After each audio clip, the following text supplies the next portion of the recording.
หักแพงกันได้แล้วสิดีสิชั่วกับผัวเจ้าของเอากันไรลูก2 คนเลย2 คนผู้อื่นมันก็ไม่ได้ดีคือโพเขาแน่นอนผู้อื่นก็บ่ดีคือผัวเจ้าของแหละจะไปเอาใหม่เริ่มใหม่คือสิบ่อายบ้านอายเมืองบ่เขาสร้างบ้านสร้างเฮือนให้สิไปเอาผัวใหม่วันนี้ป้ากันมันบ่นอกจากไอ้เกิงตายเลยจังว่ากันไหมจะสิเอาจะสิบ่เอากันแล้วแต่ตอนนี้อยู่นำกันตอนนี้อยู่นำกันก็หักแพงกันไว้คือข้าวเหนียว1ใหม่เห็นว่าข้าวเหนียว1ใหม่มันติดกันน่ะเฮงติดกักแห้งติดกันก็แบบนั้นเนาะอยู่เดินๆไปก็ให้มันติดให้มันเหนียวหักแพงกันคือข้าวเหนียวติดกันนี่แหละกันไว้คู่มืออันนี้ก็หันได้จังว่าอันนั้นวัยรุ่นนั่นคือเอื้อยอะไรทองนางแดงหักบอกไปคู่มือบ่ได้อยู่นำนี่บ่ได้ไปเขาก็ไปเวียกคันวัยรุ่นอีกประเภทหนึ่งเขาไปลิ่นไปกินหันจะไปพ่อก็บ่ได้กินผัวกินก็ยาโอ้ยมันหายนะคือกันนั่นแหละผัวกินยาบ้าเนาะมันเมามามันอาละวาดลูกแบบอาละวาดเมียเชื่อค่อยนี่เจ้าไม่มีเงินเท่ามันนี่เจ้าบ่มีเงินให้ผัวไปสูบยาโอ้ยมันจะฆ่าจะตีได้แล้วพอดีเจ้าเป็นเครื่องมือเล่นของมันสิตบสิตีสิขาโอ้ยสูบยาก็ตกนรกได้ไอ้เกิงน่ะดีแล้วยังหน่อยก็เราก็อายุร้ายขึ้นแล้ว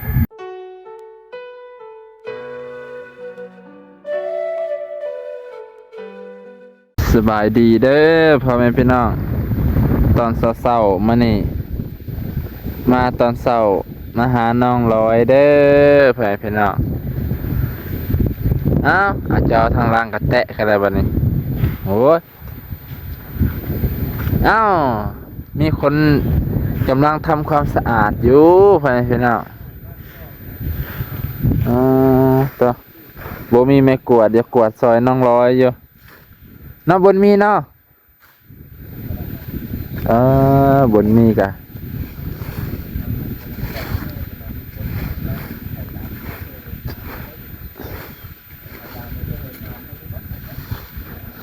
ผลทางผลกระจูดแล้วนะพี่น้องจูดเมื่อคืนนี่บ่ควันแห้งบ่ยันดันลามเข่า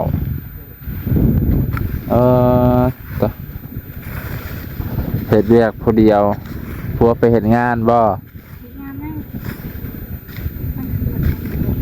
ฮะไปย่ามโอ้เพิ่นไก่สิเลือกตั้งแล้วเนาะโอ้ยบ้านข่อยสิได้ 4G 5G ตอนนี้แล้วสิเลือกตั้งใหม่นี่สาธุในทอดตอนนี้ก็สิยังหาเน็ตหายังก็ยังบ่พออยู่แต่ละคืนก็สิตอบ FC ก็บ่ได้สิคอมเมนต์ก็บ่ได้สัญญาณบ่มีอยู่เฮือนจะแม่นรสชาติดาวเจริญหยังวะบางเทื่อก็อยากหายคือกันงดงิดได้บ่มีเน็ตนี่ไปออกทางยามออกแต่ทางดีเนาะถือว่าไปบ่ได้เมื่อเลยมานี่บดคืนเลยป้าสันจะสินอนน้ำไฟสันโยนอนผู้เดียวเด้อสบายดีมื้อนี้มาหาตะลอยเนาะมื้อนี้เนาะแม่นเบิ่งเพิ่นกวาดเฮือนกวาดซานได้มื้อนี้ได้ยินแล้วเพิ่นเลยพอนอนผู้เดียวเพิ่นสิได้นอนผู้เดียวไอ้เกิงไปเป็นรปภเป็นกองร้อนแล้วบัดนี้เป็นพนักงานเนี่ยเนาะหนาวก็ต้องได้นอนผู้เดียวเนาะเจ้าก็สิได้ตุ้มห่มนมแล้วมื้อนี้โอ้ยขาดเป็นใหญ่เกิงแล้วเนาะบุญมีเนาะก็บุญมีได้นี่กวดทางไหนน้ำนี่กวดเข้านี่เลยจูดเดี๋ยวค่อยสิจูดให้เราสัญญาณอันไทยลามได้นี่เนาะสลอยเนาะแล้วเราจะนอนมุ่งพูดทางพี่บ่ไทยลามลามจะเฮือนจะคลองเอิ้นหาผัวกับบ่ทันแล้วเขาสิเลือกตั้งเด้ โอ้เขาเลือกตั้ง วันที่22ออกงามแหละมันในวันที่6อีกหลายมื้ออยู่ได้นี่ เอาวันนี้เพิ่นวันนี้คะแนนอยู่หน้าบ่อน่ะ สิเฮ็ดหน้าอูยุแท้บุญมี หน้าเอามาจากไหน ก็ตื่นไปจักเนาะ กินข้าวแล้วบ่เช้านี่หั่นเดี๋ยวเพิ่นไปกินข้าวแล้วเพิ่นเฮ็ดนี่อยู่นี้เลิก จ้าก็ว่าสิซื้อไม่กวดมาให้นะเพิ่นก็เลยกวดก่อนบ่ได้ซื้อเลยซั่น เนาะโจไว้ก่อนน่ะ เก็บไว้ก่อน บ่ว่างนี่ซื้อดอกบ่น้องเอ้ย บ่ สิหาตัดเอาไปไผ่มาเพิ่นบุญมีเอาขนมกันนี่จะยิ้มได้เนี่ยเอาแล้วก็ยิ้มได้นี่ได้แต่เอานี่เอาวะเป็นดีแล้วเป็นมัดเอ้ยเป็นจะแนมแนวนั้นดีโอ้แนวเกินเลย คืออารมณ์เพิ่นบ่ดีเนาะแต่ว่าเนี่ย อารมณ์บ่มีก็บ่ค่อยดีมันนี่ใครแต่น้องลอยอารมณ์ดี จะร้อยเป็นดีเมื่อแรงนี่เราเป็นผู้เดียวอยู่กับลูกเนาะบุญเพลงไปเดินลุง ไปน้ำพอเพิ่นเนาะ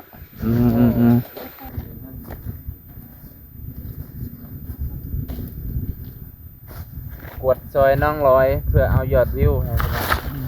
เพื่อให้ได้ยอดวิวได้เนาะ บอกตรงๆเลยซะจะนะว่าสิอำ มาหาถึงยอดวิวแล้วเนี่ยยินดีที่จะสู้ติดมือเราได้ทุกคนเนาะจะได้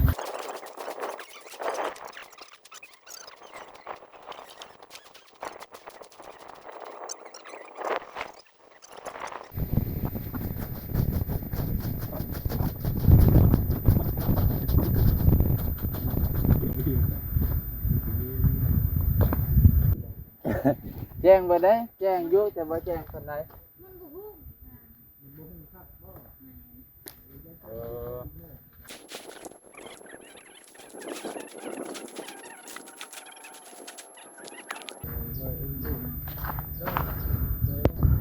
โอเคไปพี่น้องแล้วกวดมันขี่กันกวดให้น้องร้อยเพิ่นบ่าวน้องสิได้บารมีเพิ่มขึ้นหลายบารมียอดวิวยอดไลค์ ลูกคนเดียวคอยอยาก คือดอกบ่ โว้ยยังโจร ล็อกดีเด้อ อยู่คนเดียวกับลูก อยู่คนเดียวกับลูกเด้อ ฟังคักๆเลยไปพี่น้อง อยู่คนเดียวกับลูก จำมุมอยู่ผัว โอ้ยอดอ้าวยามเราอยู่ก็อยู่เนาะเราไปเฮ็ดเวยไป น่าบนมี 14การกินโฮม300ว่าซั่นอย่าให้เพิ่นหลายเด้อเพิ่นใหญ่กึ่งแพงแล้วแน่เราให้น้อยให้จ้อยว่าซั่น อย่าแพงแต่ย่ำอยากหอมหลายเพิ่นน่ะแพงให้ย่ำสั่งกับแพง เจ็บยำไข้ก็แพงแล้วแน่เนาะ คิดเห็นตอนหักกันใหม่ๆตัวมันจังสิอยู่นำกันดน ตอนหักกันใหม่ๆไปหาแล้วเนาะ300เนาะ ไกลสำไรก็ยังมาหาโอ้โตเห็นคอน่าบนมีเนาะ ยามเจ็บปะไว้ เจ็บปลาไว้ ย่ำไข่ดิจ้ะ ยามไข่เอาไว้อย่างนั้นมาได้เบิ่ง ไปเบิ่ง แล้วก็เบิ่งอยู่ แล้วก็เบิ่งเนาะเราพาไปห้องหมอเนาะบ่น้องเนาะ ไผพาเราไผพาจะไปห้องหมอซั่นก็ไอ้เกิงบ่แม่นบ่หรือผู้อื่น แล้วไปมีเงินไปเอง ขับรถกับไอ้เกิงบ่แม่นบ่ สีโป๊ก็ใช้ ขับรถแล้วต่อเป็น โอ้ เจ้าเด้ครับเป็นอยู่บ่ หรืออันไปห้องหมอแต่ละเทื่อนี่เจ้าบอกเล่าบ่เราจังพาไป เขาบอกจะว่าไปซั่น โอ้ เป็นจังซั่นเนาะบ่ได้ใส่หายรถตี้นี่บ่ สิถามเราได้มาซะล่ะ ผู้บริหาร บ่ได้ใส่หายคือบ่ได้เว้าใส่เล่าที่ว่า บอก คอยบอกได้เราจังพาไปห้องหมอคันบ่บอกอะบ่พาไปว่ะ มันไปถามไอ้กึ่งว่าแบบเฮ้ยเก่าแบบพาเปาะผันตายเลยเจ้า สลอยโต๊ะกับตักสลอยเสื้อหายเป็นในเกิงเลยเนาะ น้าบุญมีเออหักแพงกันไปหั่นแล้วสิดีสิชัวกับผัวเจ้าของ เอากันไรลูก2 คนเลย 2 คนคน ผู้อื่นมันก็ไม่ได้ดีคือโพเขาแน่นอน โอ้ยผู้อื่นก็บ่ดีคือผัวเจ้าของแหล้วจะไปเอาใหม่เริ่มใหม่ คือสิบ่อายบ้านอายเมืองบ่เขาสร้างบ้านสร้างเฮือนให้สิไปเอาผัวใหม่ วันนี้ป้ากันมันบ่ นอกจากไอ้เกิงตายเลยจังว่ากันไหมจะสิเอาจะสิบ่เอากันแล้วแต่ ตอนนี้ยืนนำกัน ตอนนี้อยู่นำกันก็หักแพงกันไว้คือข้าวเหนียว1 ไม้เห็นว่าข้าวเหนียว1 ไม้มันติดกันน่ะ หนึ่งเฮงยังติดกัก แห้งติดกันก็แบบนั้นเนาะอยู่เดินๆไปก็ให้มันติดให้มันเหนียวหักแพงกันคือข้าวเหนียวติดกันนี่แหละ กันไว้ บ่แม่นคือข้าวเหนียวถึงน้ำเห็นป่ะ เอาข้าวเหนียวไปถึงน้ำมันแตกบ่แม่นได้แบบนั้นบ่อยากให้เป็นเขาสิว่าโอ้ยได้เฮือนแล้วปะฮอดผัวตาย บ้า มีได้คนพูด เห็นว่าหั่นคือกับสาวพรตะกี้บ่อยากได้เด้ผัวพอได้ผัวเลยวันพอได้เฮือนเลยพัด ปลาโพยบ่ อยากได้ผัวล้นได้หาผัวข่อยก็โอ้ยไอ้พรเลยเจ้าหาข้าวหาน้ำให้ลูกอิ่มท้องอิ่มปากใครก็จะสิไปดิ้นรนหาผัวมันเป็นทุกข์จ้ะใครสิมาเลี้ยงลูกเฮามีผู้ใหญ่ๆเลยลูกสาวพรแม่ บ่ในกับปัญหานึงนี่เด้เดี๋ยวนั้นก็ได้ ไอ้ลีได้สาวพรนั่นเล่าพิลึกกับผัวใช่ๆข่อยก็ ผัวอีก โอ้ย เพื่อนเราอยากได้ผัวอีกไม่เอาตองมันตีต้องตายคุณแบบเหนื่อยอยู่ คันข่อยได้โอ้ได้ลูกเท่านั้นแล้วสิไปเว้นยังนำผัว อยู่กับลูกเลี้ยงลูกดีๆลูกฮู้จักอีกฮู้จักงานโอ้ยมันก็เหลือกิน มั แล้ น ว กว่าฮอดโพคนนี้ มั เนาะ นกลัวฮอดผัว มีแต่นั่งซื่อๆลูกไปหามากินอ้าว จังใดจะเห็นข่อยเป็นมนักบ่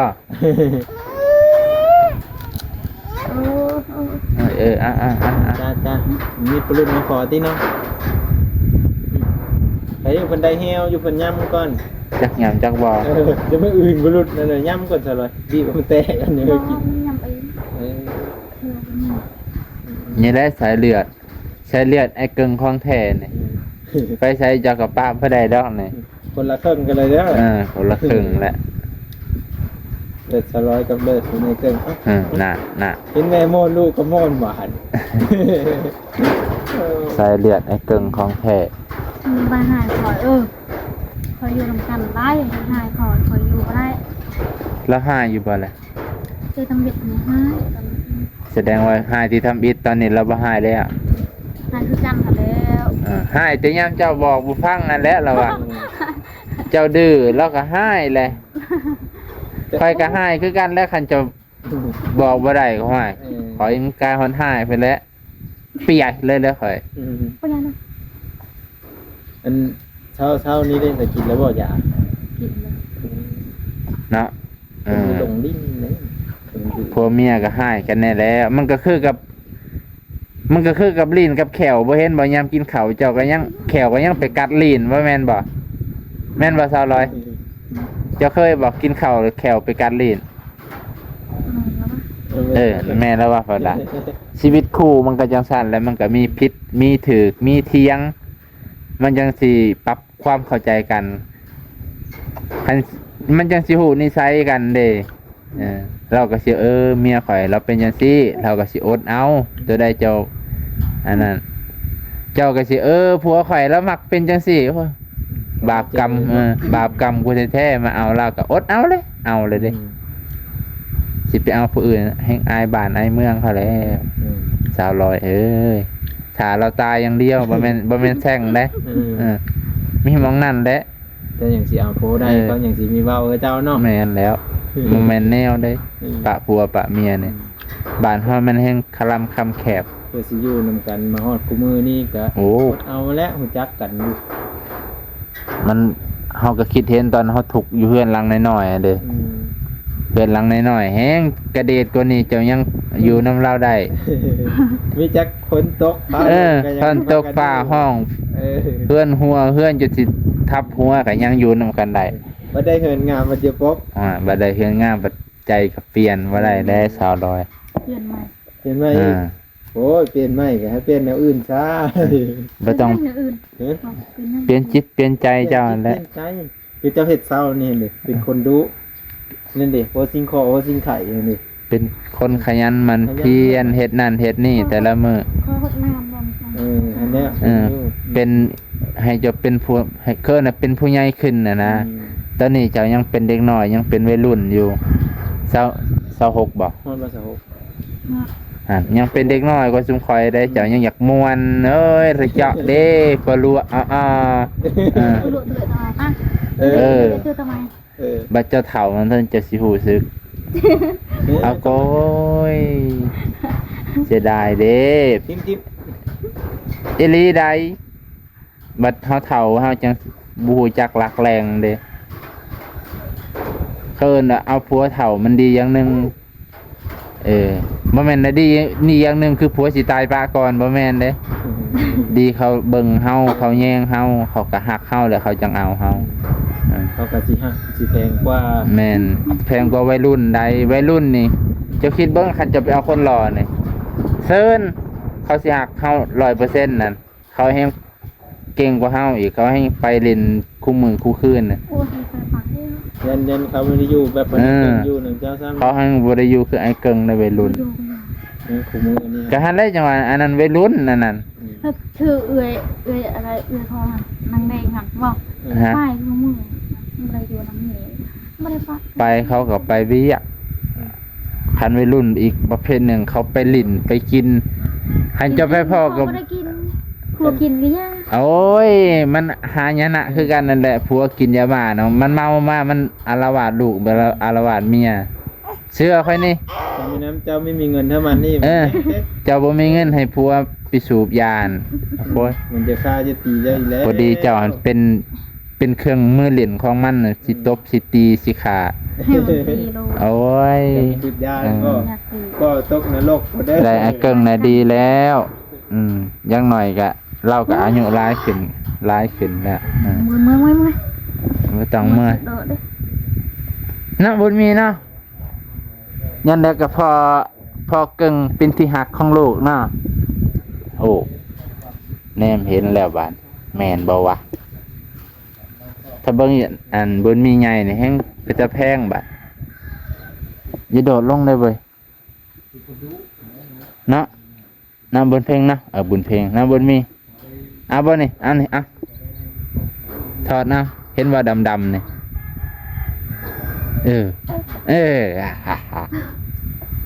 เป็นบุญมียิ้มเลยคักกับบุญเพลงยิ้มอีกหายแม่จะแน่น่ะแม่หายเลยนะ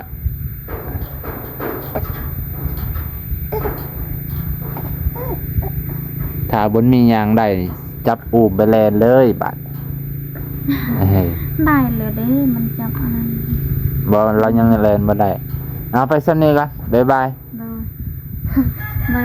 เลยบาย ตกพี่น้องเพิ่นบ๊ายบายให้บ๊ายบายนี่บุญมี จะไปบางกลางนะ